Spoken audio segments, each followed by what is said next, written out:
지난 금요일부터 오늘 그리고 닷새 동안의 특별 새벽 기도회 그리고 다음 주일 부활주일까지 이번에 저희 교회는 예수님께서 왜 십자가에서 죽으셨는가에 대한 주제를 가지고 이 말씀들을 살펴보는 과정 속에 있습니다. 그래서 오늘 주일 오전 다윗 시리즈를 잠시 내려두고 왜 예수님께서 굳이 십자가를 지셨는지 말씀 가운데 함께 나누기를 원합니다. 오늘은 십자가를 지시기 위해 예루살렘 성으로 입성하시는 예수님의 생일을 기념하는 절기 종려주일입니다.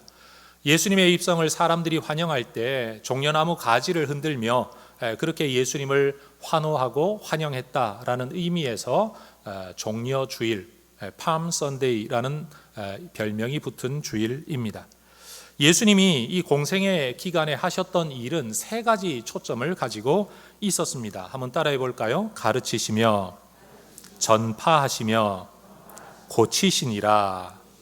예수님께서는 성경 말씀을 잘 가르치실 뿐만 아니라 예수님이 하나님께서 이루려고 하셨던 하나님 나라의 복음을 선포하시고 더불어 그 하나님 나라가 우리의 삶 속에 들어왔다는 것을 실증적으로 보여주시기 위해서 많은 병자들을 고치셨습니다. Teaching, Preaching, Healing이라고 말을 하는 이 예수님의 세 가지 사역, 이것이 바로 예수님의 메시아 되심, 예수님이 공적 생애 가운데 하셨던 핵심적인 사역입니다.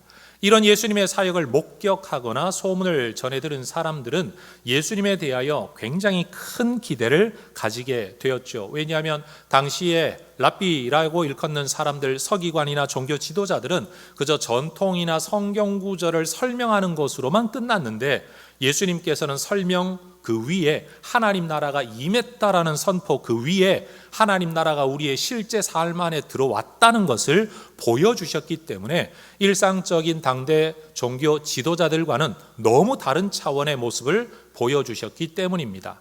우리가 기억하듯이 예수님 십자가에 달리실 그때에 제자들이 실망해서 엠마오로 두 제자가 걸어 내려가며 대화를 나눴죠. 그분은 말과 일에 아주 능하신 분이셨다라는 대화를 했습니다. 예수님이 공적 생애를 하시는 동안에 그 말, 가르침, 특별히 성경을 가르치는 것과 하나님의 나라를 선포하시는 말에 대한 것과 예수님이 행하셨던 일, 이것이 예수님에게는 너무 탁월했었다. 제자들 기억에도 바로 이런 기억이 남아 있었던 거죠. 여러분, 그런데 많은 사람들이 이 예수님의 메시아 되심에 대하여 믿음을 가진 사람과 가지지 못한 사람들이 있었을 때에 세례 요한조차도 예수님의 메시아 되심에 대하여 마음에 확신을 가지지를 못했습니다. 그래서 그가 감옥에 갇혀 어느 날 자기 제자들을 예수님께 보내어 질문하죠. 오실 그분이 당신이 맞습니까? 성경이 오실 그분이라고 말하는 메시아가 당신이 맞습니까? 아닙니까? 라고 질문할 때 예수님께서는 그렇다, 아니다 라고 대답하지 않으시고 성경의 한 구절을 인용해서 예수님이 대답을 하게 하십니다. 그 내용이 마태복음 11장 5절에 나타나 있죠. 맹인이 보며 못 걷는 사람이 걸으며 나병 환자가 깨끗함을 받으며 못 듣는 자가 들으며 죽은 자가 살아나며 가난한 자에게 복음이 전파된다라는 말을 저 세례 요한에게 전해라 라고 합니다. 여러분, 예수님이 나 메시아 맞다라고 말씀해도 될 겁니다. 그런데 그건 자기 증언일 뿐이죠. 여러분, 하나님의 뜻을 따라 보냄받은 세례 요한의 입장에서는 예수님이 맞다 아니다라는 대답도 중요하지만 그 예수님이 맞다라는 객관적인 증거도 아마 필요했을 겁니다. 그래서 예수님께서는 맞다 아니다 예스 노의 대답을 하시는 게 아니라 하나님의 나라가 임할 때 구세주 메시아가 올 때 이런 일이 있을 거라고 했던 성경의 예언이 지금 나를 통해 이루어지고 있다는 사실로서 대답을 대신 하셨다는 거죠. 여러분, 특별히 이사야 성경을 보면 오실 메시아에 대하여 하나님 나라가 임할 때 어떤 일이 있을까를 그렇게 예언을 합니다. 이사야 35장 5절과 6절에 그때에 맹인의 눈이 밝을 것이며 못 듣는 사람의 귀가 열릴 것이며 저는 자는 사슴같이 뛸 것이며 말 못하는 자의 혀는 노래하게 될 것이다. 질문해 볼게요. 여러분, 이런 일이 예수님을 통해 일어났습니까? 일어나지 않았습니까? 그대로 다 일어났죠. 이사야 26장 19절도 주의 죽은 자들이 살아나고 그들의 시체들은 일어나게 될 것이다. 여러분, 우리는 나사로를 통해 이런 일을 보았고 12살 먹은 아이를 통해 이런 일을 보았고 많은 예수님의 증거들을 우리는 이미 성경을 통해 목격을 했습니다. 이사야 61장 1절도 말씀하죠. 마음이 상한 자를 고치며 포로된 자에게 자유를, 갇힌 자에게 노임을 선포하는 메시아의 역사, 하나님 나라의 때 예수님이 바로 그 일을 하고 계셨다라는 겁니다. 그러니 여러분, 병자도 고치고 죽은 자도 살리고 오병이어로 수천 명도 먹이시는 이 능력의 예수님이 사람들에게는 오실 메시아, 구세주로 보여지고 믿어졌던 겁니다. 사람들은 이 예수님이 자기들이 기대하는 것처럼 이스라엘의 통치자와 왕의 자리에 앉기만 하면 우리의 먹을 문제 해결하고 외적의 침략 문제 해결하고 로마의 속국으로 있는 우리도 자유를 얻게 될 것이라고 기대하게 되었던 거죠.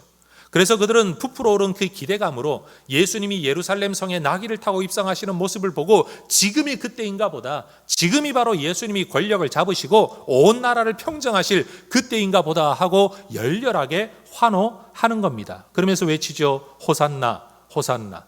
여러분, 이 호산나라는 단어는 히브리어 호시아나, 호세아나, 지금 구원하소서라는 단어를 그대로 음력해서 헬라어로 기록해 놓은 단어입니다. 영어로도 한글로도 우리가 이대로 쓰는 거죠.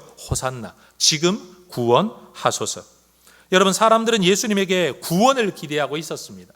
그런데 사람들이 기대했던 구원과 예수님께서 우리에게 베푸시려는 구원에는 차이가 있었어요. 예수님은 분명 왕이셨지만 사람들이 기대하는 왕의 모습과 예수님이 행하시려는 왕의 모습에는 차이가 있었습니다. 심지어 예수님께서 어느 날 오병이어의 기적을 이루셨을 때에 사람들의 여론이 엄청나게 크게 일어났던 모양입니다. 성경을 보면 사람들이 그를 억지로 임금 삼으려는 분위기가 일어났었다라는 거죠. 요한복음 6장 15절의 기록을 보면 말이에요. 그런데 예수님은 오히려 그 자리를 피하십니다. 예수님은 사람들이 삼으려고 하는 그 임금의 자리, 왕의 자리에 그 시간에 그때의 그 모습으로 가기를 원치 않으셨던 겁니다. 예수님은 사람들의 기대, 사람들의 때가 아니라 하나님이 원하시는 하나님의 때에 하나님의 방법으로 하나님이 계획하신 왕의 자리에 가려고 이 땅에 오셨다라는 거죠. 그러니 여러분, 우리가 예수님에 대하여 가지고 있는 구세주에 대한 기대가 잘못된 것이라고 말할 수는 없지만 하나님이 우리에게 주려고 하시는 구세주로서의 모습과 사람들의 기대의 모습에는 차이가 있었다는 것 속에서 때로 우리가 지금 예수를 믿고 살아가고는 있지만 내가 생각하는 신앙생활과 하나님이 생각하는 신앙생활이, 내가 기대하는 하나님에 대한 기대와 하나님이 우리에게 원하시는 기대에 차이가 있을 수 있다는 것을 우리는 인정하면서 살아가야 할 것입니다. 그렇다면 여러분, 예수님께서 그런 사람들의 기대를 저버리시면서까지 예루살렘으로 올라가시려는 이유가 무엇일까요? 누가복음 18장 31절은 예수님이 그렇게 말씀하시죠. 보라, 우리가 예루살렘으로 올라가노니 선지자들을 통하여 기록된 모든 것이 인자에게 응하리라.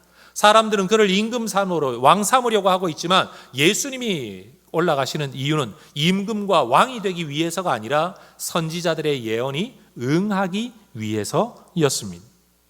여러분, 세상에 잠시 썩어 없어질 세상의 왕이 되는 것, 세상 통치자가 되는 걸 예수님이 기대하지 않으셨습니다. 여러분, 한번 상상해 보십시다. 예수님이 그 시대의 임금이 되었다고 칩시다. 인간으로 오신 예수님이 여러분 임금이 되셨다 하더라도 그 예수님이 영원히 사실 수는 없는 겁니다. 인간의 생로병사를 예수님도 겪으셔야만 했었기 때문입니다. 그 예수님의 통치를 통하여 그 시대에 하나님 나라가 이루어졌다라고 한번 가정해 봅시다. 그러면 여러분, 그 사람들이 죽고 난 뒤에 예수님이 왕의 자리에서 떠나고 난 뒤에도 이스라엘 땅이 하나님 나라로 존재할 수 있었을까요? 이스라엘 땅에 하나님 나라가 임했다라고 해서 전 세계의 전 인류에게 하나님 나라가 임한 것도 아니지 않습니까? 그러니 사람들이 기대하는 왕의 모습과 여러분, 사람들이 기대하는 구원의 모습으로는 모든 인류의 구원의 문제를 해결해 줄 수가 없는 겁니다. 그러니 내 기대가 내게는 필요하고 내게는 절대적일지 몰라도 하나님이 우리에게 주려고 하시는 기대는 그 시대에 그 사람들에게만 잠깐의 임시적이고 여러분 잠정적인 구원이 아니었기 때문에 그 길을 가실 수가 없는 거죠. 여러분, 예수님은 스스로의 능력으로 얼마든지 왕이 되실 수 있었습니다. 자기의 힘으로 얼마든지 여러분 십자가의 길을 피할 수도 있었습니다. 그러나 예수님은 그렇게 하지 않으셨습니다. 예수님의 관심은 개인의 형통이나 개인의 평안함이나 자기를 드러내는 데 있지 아니하고 하나님의 뜻을 실현하는 데 있었기 때문입니다. 마태복음 26장 54절은 말씀하죠. 내가 십자가 피할 수 있다. 내가 권력을 가지고 이 나라를 다 다스릴 수 있다. 점령할 수도 있다. 그러나 내가 만일 그렇게 하면 이런 일이 있으리라 한 성경이 어떻게 이루어지겠느냐.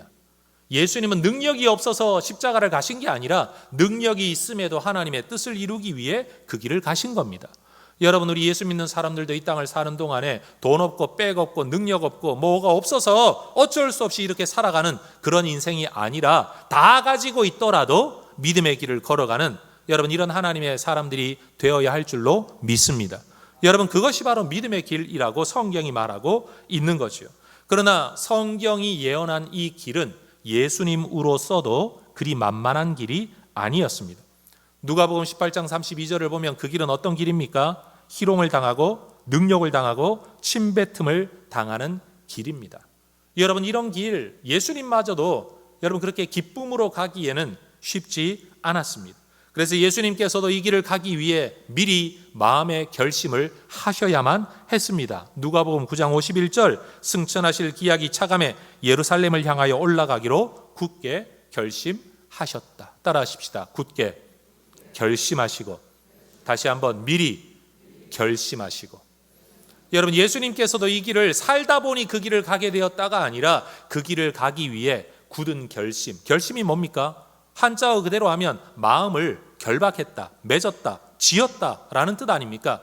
여러분, 떠오르는 생각대로 사는 게 절대 믿음의 길 아닙니다. 살아가다 보니 그 일이 되었다. 이건 믿음의 길 아닙니다. 여러분, 내가 마음을 그렇게 먹고 그 길을 걸어가기로 의욕을 결정하고 여러분 순종하는 행위를 통해 그 길을 걸어가는 것이 진짜 믿음의 모습이라는 사실이죠. 여러분, 우리는 이런 말을 잘 합니다. 하나님의 뜻이라면 어떻게 되겠지? 하나님이 원하시면 그대로 되겠지 뭐. 그런데 여러분, 그건 하나님은 그렇게 행하실는지 몰라도 그 하나님의 뜻이 이루어질 때 우리는 뭘 한 겁니까?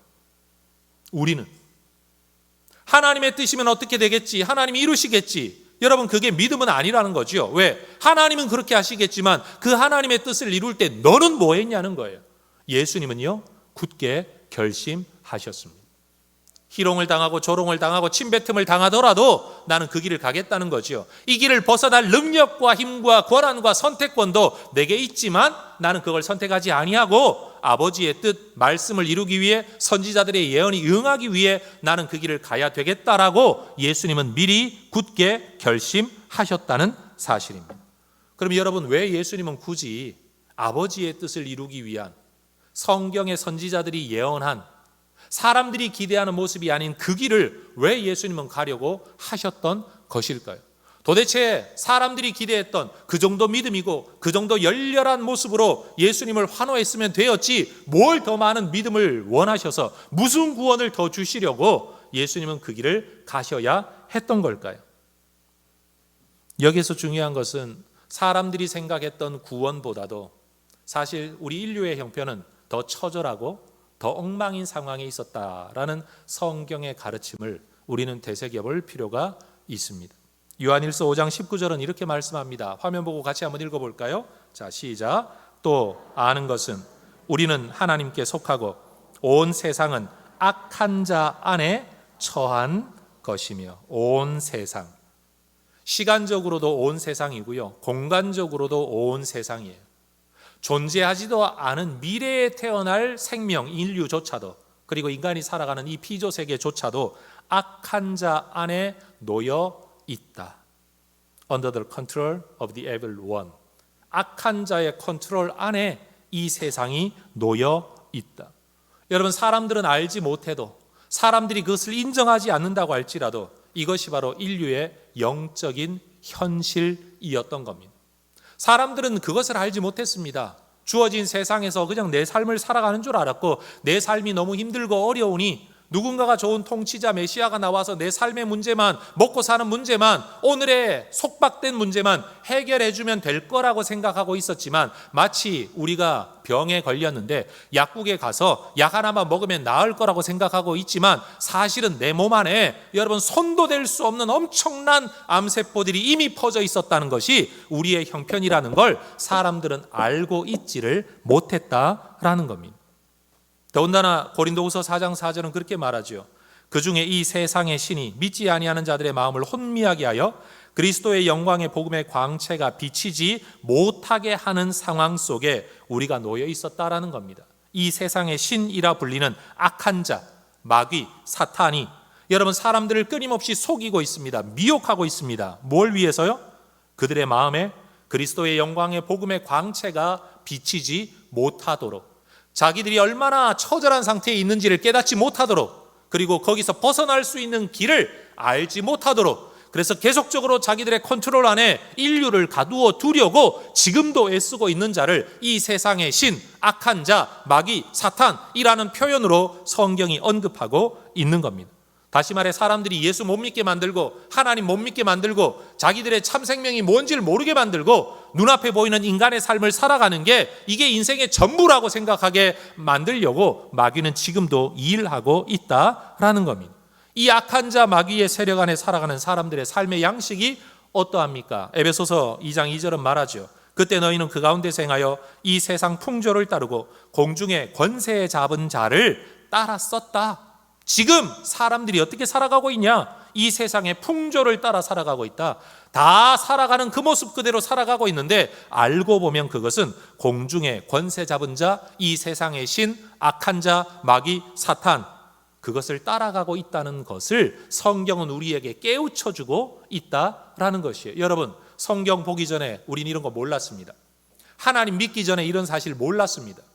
예수 십자가를 믿기 전에 우린 이런 형편이라는 사실을 전혀 알지를 못했습니다. 왜요? 마귀가 우리를 미혹하여 그리스도의 복음의 영광의 광채가 비치지 못하도록 끊임없이 공작을 해왔기 때문에 우리는 거기에서 속아서 여러분 인간의 삶이 당연히 그런 줄 알고 살아왔었다라는 거죠. 여러분 이 악한 자 마귀가, 이 공중권세 잡은 자가 여러분 이 세상 풍조를 따르게 하면서 우리에게 했던 일이 뭡니까? 사람들은 인류 역사 대대로 항상 자유를 외쳐왔습니다. 여러분 절대 권력자로부터의 자유, 어느 제도로부터의 자유, 자기의 표현의 자유, 요즘 같으면 성별의 자유, 결혼의 자유, 이혼의 자유, 여러분 무슨 자유든지 다 자기 자유를 외칩니다. 여러분 사람들은 인류 역사 대대로 자유가 최고의 가치였습니다. 모든 문화, 모든 문명, 모든 철학의 정점에 이 자유가 있습니다. 그런데 마귀는 사람들에게 자유라는 깃발을 내걸고 너무나도 보기 좋은 이것을 위해 따라오라고 하지만 그 결국은 뭐냐? 베드로후서 2장 19절은 말씀하지요. 그들에게 자유를 준다고 하여도 자신들은 멸망의 종들일 뿐이다.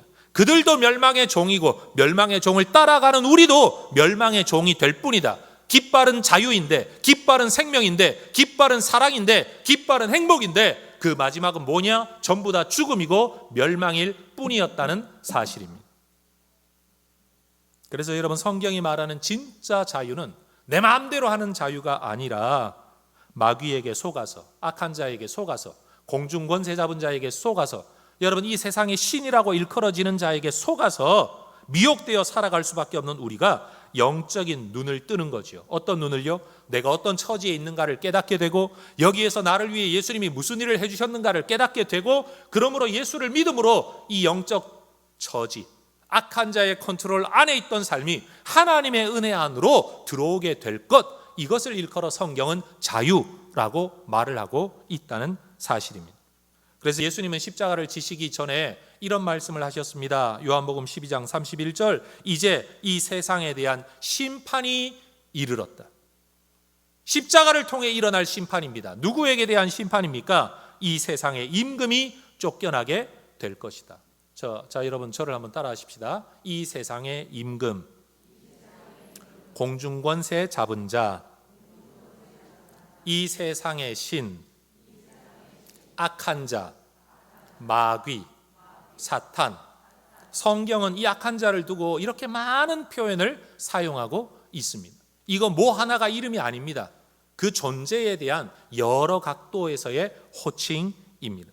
예수님은 바로 이 악한 자를 벌하시기 위해, 심판하시기 위해, 그 권세로부터 박탈시키기 위해 십자가를 지려고 예루살렘으로 들어가시는 겁니다.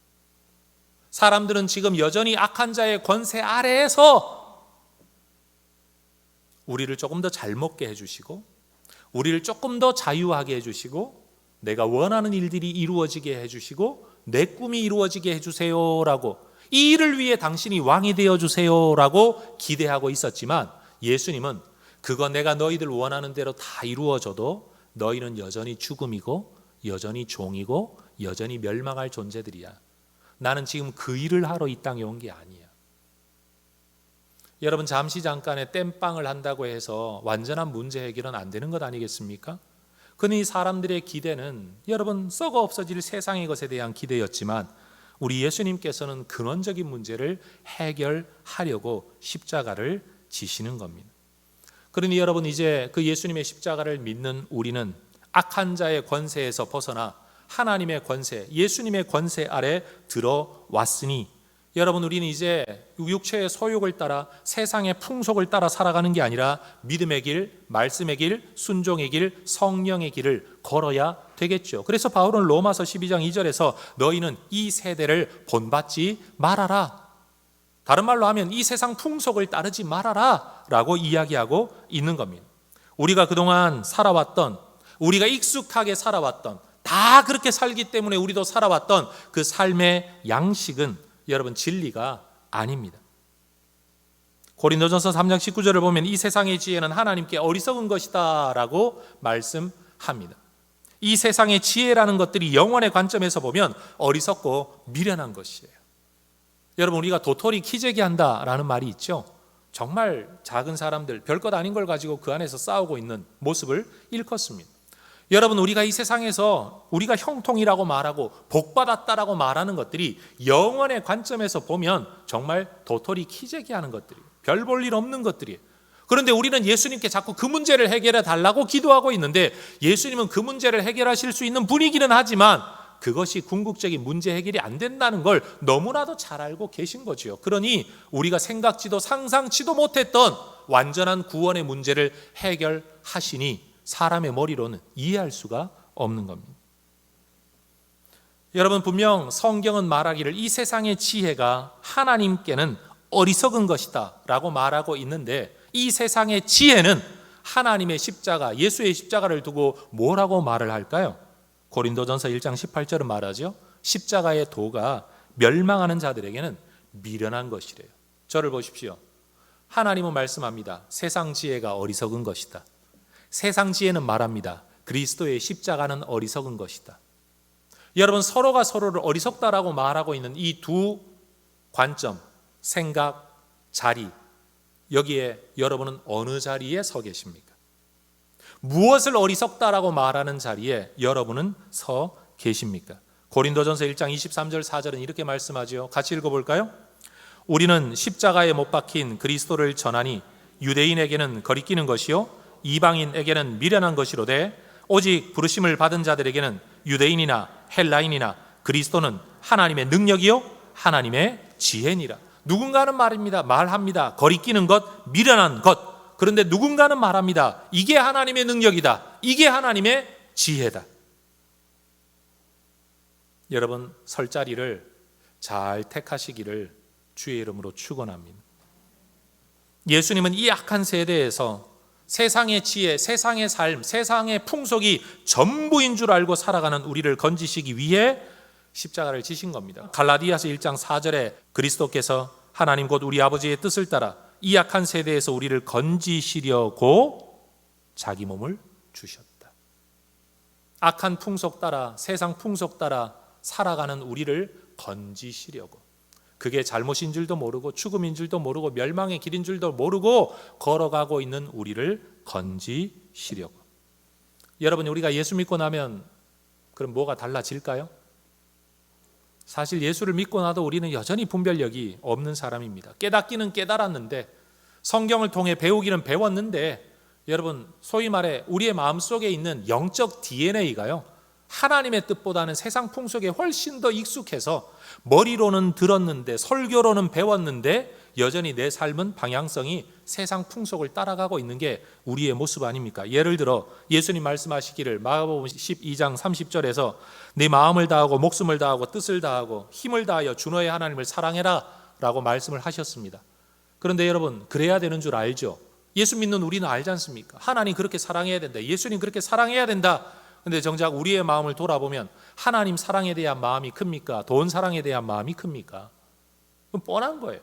사도 바울도 변화받고 난 이후에 자기의 마음을 두고 이렇게 탄식했어요. 로마서 7장 24절, 오호라 나는 곤고한 사람이로다. 이 사망의 몸에서 누가 나를 건져내겠느냐. 내 삶의 형편을 두고 사망의 몸이라고 말을 하면서 마치 감옥에 갇힌 것 같은 탄식을 하면서 내 마음은 하나님의 뜻을 원하는데도 내 삶을 들여다보면 선한 게 하나도 없구나. 그럼 여러분, 예수 믿어서 구원을 받았고 구원받은 자가 하나님 사랑하며 예수님 더 사랑하며 믿음대로 살아야 되는 줄까지는 아는데, 그런 내 삶을 들여다보아도 여전히 믿음대로 살지 못하고 말씀대로 살지 못하고 예수 믿는 사람처럼 살지 못하니 우리는 또 다른 좌절과 절망에 빠질 수밖에 없는 거죠. 그러나 그때 성경은 우리에게 뭐라고 말을 하느냐? 빌립보서 3장 12절, 내가 이미 얻었다 함도 아니요 온전히 이루었다 함도 아니라 오직 내가 그리스도 예수께 잡힌 바 된 그것을 잡으려고 달려가노라. 그리스도 예수께 잡힌 바 되었다라는 말이 뭡니까? 그리스도 예수께서 나를 자신의 소유로 삼으셨다, 잡으셨다는 거예요. 내가 잡았다는 게 아니라 예수가 나를 잡았다라는 거예요. 그것 때문에 내가 지금 이 길을 가고 있다는 거죠. 다시 말하면 우리는 그리스도에게 속하기 위하여, 잡히기 위하여 신앙생활하고 있는 게 아니라 그리스도에게 속했기 때문에, 그리스도에게 잡혔기 때문에 이 신앙생활을 하고 있다라는 거죠. 그런 신앙생활을 하고 있는데도 우리의 현실은 여전히 불완전합니다. 여러분, 성도 여러분은 고사하고 최소 목사라고 생각하는 저 자신의 삶도요, 이루 말할 수 없는, 여러분, 이게 앞과 뒤가 안 맞는, 내 스스로도 해결이 안 되는 부조리와 모순이 내 안에 얼마나 많은지 몰라요. 여러분, 그럼 우리는 도대체 어디에 소망을 두어야 합니까? 많은 사람들이 예수 믿을 때는 예수 은혜로 구원받았다라고 말을 합니다. 그 은혜가 난 죽을 수밖에 없는 죽었던 영혼인데 예수님 나를 살려주셨어, 감사하다 합니다. 근데 감사한 뒤에 그 다음 내가 내 힘으로 신앙생활을 하려고 살아가려고 하다 보니 아무리 성령이 나를 도우신다고 해도 여러분, 내가 내 꼬라지를 알잖아요. 내가 내 꼬락서니를 알잖아요. 너무 한심스럽죠. 너무 답답하죠. 야, 예수님이 나를 위해 죽어주셨는데 나 이거밖에 안 되나? 여러분, 얼마나 탄식하며 답답합니까? 더 잘 믿으면 더 잘 믿으려고 할수록, 더 좋은 그리스도인이 되려고 힘쓰면 힘쓸수록 우리의 좌절은 비례해서 깊어집니다. 바로 그런 우리에게 오늘 설교의 본문 골로새서 1장 22절은 뭐라고 말씀을 합니까? 이제는 그의 육체의 죽음으로 말미암아 화목하게 하사 너희를 거룩하고 흠없고 책망할 것이 없는 자로 그 앞에 세우고자 하셨다. 다시 말하면 예수님이 십자가를 지신 이유는 이렇게 되려고 하셨다라는 건데, 이미 십자가를 지셨고 이미 그 예수를 믿고 있는 우리에게는 이미 우리를 거룩하고 흠없고 책망할 것이 없는 자 되게 하셨다는 겁니다. 여러분, 설교 잘 들으십시오. 윤리적으로 실천적으로 거룩하다는 뜻 아닙니다. 현실적으로 우리에게 흠이 없다는 거 아닙니다. 흠 있습니다. 우리는 거룩하지도 않습니다.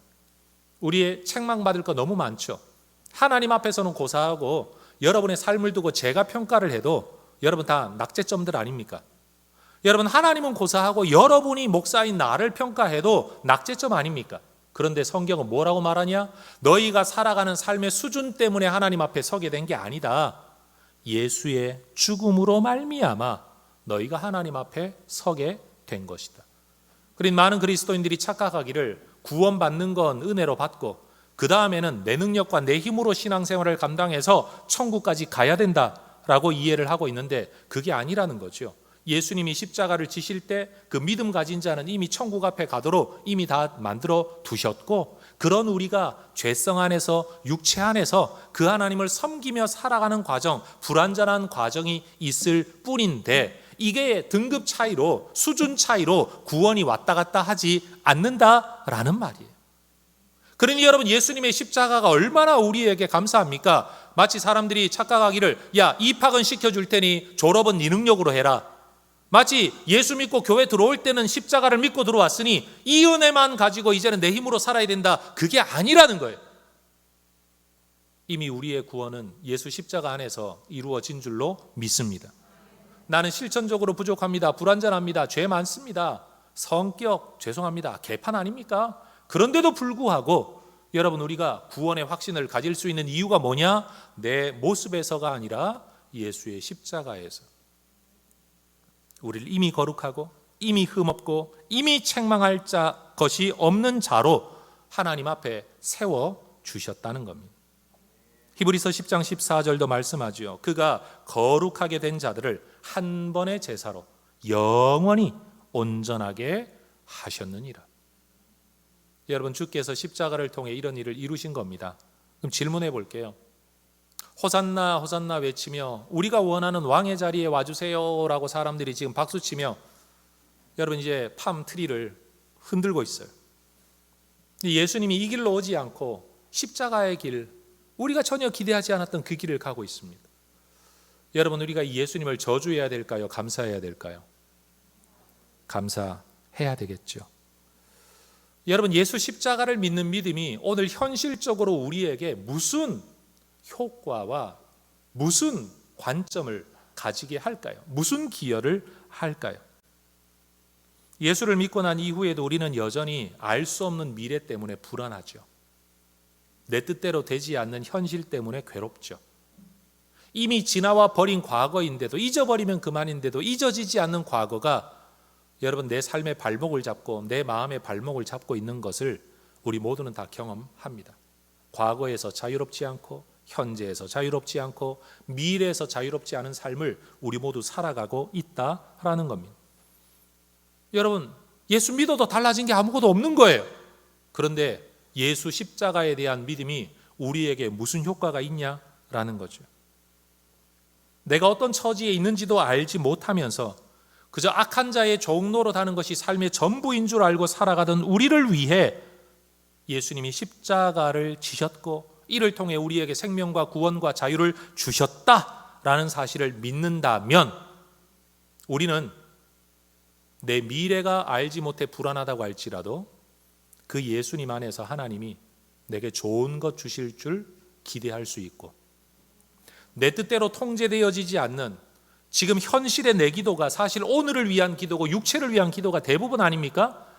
여러분, 그런 우리를 위해 하나님은 이미 오늘이 아니라 영원을 위해, 육체만을 위해서가 아니라 영혼을 위해 모든 구원을 이루어 주셨던 것처럼 오늘도 내 뜻대로 되지 않아도 내 원대로 되지 않아도 하나님이 나는 지금 팜트리를 흔들면서 내가 원하는 임금의 자리에서 그 역할을 해달라고 하나님 앞에 엎드리고 있더라도, 우리 예수님이 다른 길을 가시더라도 그게 진짜로 내게 좋은 길이라는 사실을 우리는 믿어야 될 줄로 압니다. 그러니 흔히 말하는 기도 응답, 내가 원하는 대로 되어도 감사, 안 되어도 감사. 왜요? 하나님은 우리에게 좋은 것 주시는 분이시니까요. 나는 증상만 치료해달라고 원하고 있을 때 우리 하나님은 근원의 문제를 해결하시는 분이기 때문에, 우리가 알지도 못하고 생각지도 못했던 방법으로의 예수님의 행하심이 우리의 구원이 된 것처럼, 미래를 알지도 못하고 내 뜻대로 통제도 되지 않는 현실에 과거에 발목을 잡히고 있는 우리에게도 여전히 내가 과거에 그랬더라도 하나님은 내게 좋은 거 주실 거야. 현재가 내 뜻대로 되지 않아도 하나님은 내게 좋은 거 주실 거야. 내가 미래를 전혀 몰라도 하나님은 나를 생명의 길로 이끌어 가실 거야. 그러니 여러분, 십자가의 믿음이 지나간 과거, 교회 생활 처음 시작하고 세례 받을 때만 고백되어지는 십자가 은혜가 아니라 오늘도 여전히 살아 역사하는, 오늘을 살아낼 수 있는 은혜가 된다는 사실입니다. 그러니 여러분, 십자가의 은혜를 깊이 깨달으면 깨달을수록 지나간 과거를 끄집어내어 첫 은혜 받았던, 눈물을 흘렸던 때 끄집어내어 그것으로 살아가라는 게 아니라 내가 몰랐던 그 은혜의 깊이를, 그 은혜가 얼마나 많은 구석구석에까지 미치고 있는지를 깨달아 갈 때 우리의 신앙은 훨씬 더 감격적이고, 여러분, 예배는 살아있는 예배가 될 것이고요, 우리의 기도, 하나님을 향한 우리의 신앙, 경배와 찬양은 훨씬 더 생명력 있는 것이 될 거라는 거죠. 사람들이 기대했던 왕은 아니었지만 더 온전한 왕이 되신 예수님, 내가 원하는 구원은 소위 말해 대증요법뿐이겠지만 우리 하나님은 근원의 문제를 해결하신 구세주. 그럼 오늘 내가 살아갈 때 내가 기대하고 내가 생각하는 수준은 요만큼이겠지만 여러분, 더 깊고 큰 것으로 우리의 삶을 붙들어 주실 하나님이심을 믿습니다. 때때로 우리는 원래 그런 줄 알고 자연이 그런 줄 알고 내가 잘해서 그런 줄 알지만 알고 보고 따지고 보면 아마 천국 가서 보면 저는 그러지 않을까 싶어요. 내가 살아왔을 때 이때 이런 거, 저때 저런 거, 나는 내 차 타고 갈 때 사고 나지 않은 거 당연한 줄 알았는데 하나님이 미리미리 다 손 쓰셔가지고 나의 안전을 지켜주셨다는 사실을 만약에 뒤늦게 깨닫게 된다면 여러분, 그 은혜가 얼마나 큰 은혜일까요? 오늘 내가 이 자리에 있는 게 원래 그런 거 아니야? 라고 생각하고 있는데 하나님이 구석구석에서 작업을 하셔가지고 오늘 내가 이 자리에 있도록 했다는 것을 모르면 모르는 거겠지만 깨닫게 된다면 이 자리가 얼마나 큰 은혜의 자리가 될까요? 여러분, 이 주의 은혜를 깊이 깨닫는 우리 혜성의 가족들 되시기를 축복합니다. 이번 고난주간 닷새의 특별 새벽 기도를 통해서도 왜 예수님이 십자가를 지셨나, 우리가 생각지도 요구하지도 않았던 일들을 주님은 어떻게 이루셨는가, 그것이 어떤 은혜인가를 한번 깊이 깨닫는 시간 되기를 소망합니다. 기도하겠습니다.